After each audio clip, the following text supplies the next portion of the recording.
Welcome back to our channel. আশা করি সবাই ভালো আছেন, আমিও ভালো আছি। তো এই যে এখন পুজো টুজো দিয়ে মালা টালা জপে উঠলাম। আজকে আমার সিংহাসনটা একটুখানি দেখে নিন। রাধে রাধে গাইস।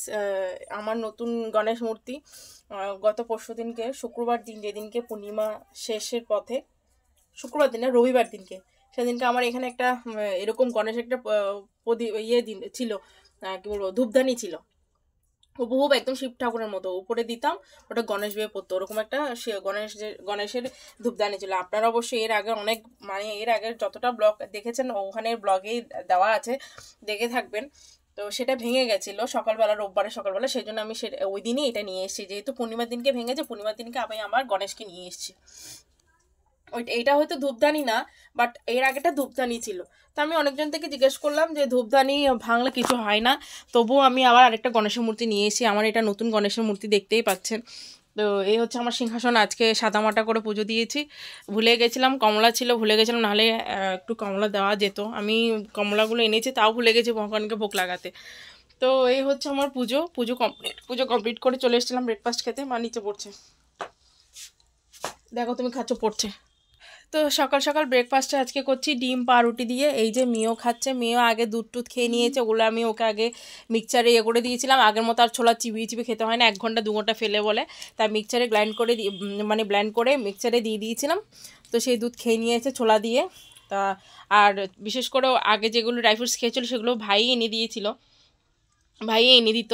তো সে এখন আর ড্রাই ফ্রুটস মানে ওরকম একটা কিছু নেই, তা যা আছে তার ছোলা দিয়ে, ওগুলো দিয়ে মিক্স করে দিই। বিশেষ করে ছোলা খেতে বেশি কষ্ট হয়, ছোলাটাই আমি ব্লেন্ড করে ওই মিক্সচার করে তো সকালবেলা ওকে দুধের সাথে দিয়ে দিয়েছি।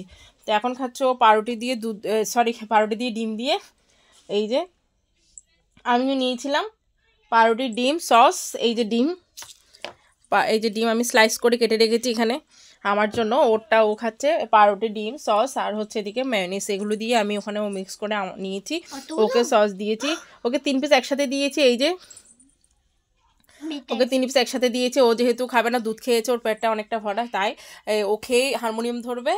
তো ব্রেকফাস্টে এই হচ্ছে আজকে পাউরুটি, ডিম আর হচ্ছে সস মেয়োনিজ, এই হচ্ছে ব্রেকফাস্টে। পেঁয়াজ টেয়াজ কিছু দিইনি, কেননা পেঁয়াজ টেয়াজ খেতে চায় না ও। আর আমার ভাল লাগে খেতে, কিন্তু আমি খেলে কাঁচা পেঁয়াজের গন্ধটা মানে কাল অবধি থেকে যাবে, সেই জন্য আমি পেঁয়াজ টেয়াজ আর নিইনি। নাহলে টমেটোস ছিল, ভেবেছিলাম কেটে নেবো, কিন্তু আর সময় হয়ে ওঠেনি। 9:30 প্রায় 10টা বাজতে যায়, এখনও খাইনি। আমি খাবো, একটুখানি খেয়েছিলাম, খেয়ে আপনাদের সাথে ব্লগটা স্টার্ট করলাম। তো চলো গাইস, আজকের মতো এখানে বিদায় নিচ্ছি। ব্রেকফাস্টটা সেরে নিই। আপনারা কে কী ব্রেকফাস্ট করছেন অবশ্যই কমেন্ট করে জানাবেন। আর ভালো লাগলে পেজটাকে ফলো করে দেবেন, ইউটিউব চ্যানেলটাকে সাবস্ক্রাইব করে দেবেন। তো লাইক কমেন্ট শেয়ার করুন বেশি বেশি করে। তো আজকের মতো এখানে বিদায় নিচ্ছি। Radhe Radhe, bye bye, tata tata. টেস্টটা কেমন লেগেছে অবশ্যই বলবেন, আর লাইক কমেন্ট বেশি বেশি শেয়ার করবেন। সবাই ভালো থাকবেন, সুস্থ থাকবেন, সাবধানে থাকবেন। টেস্টটা কেমন লেগেছে অবশ্যই বলবেন, আর লাইক কমেন্ট করবেন। টাটা।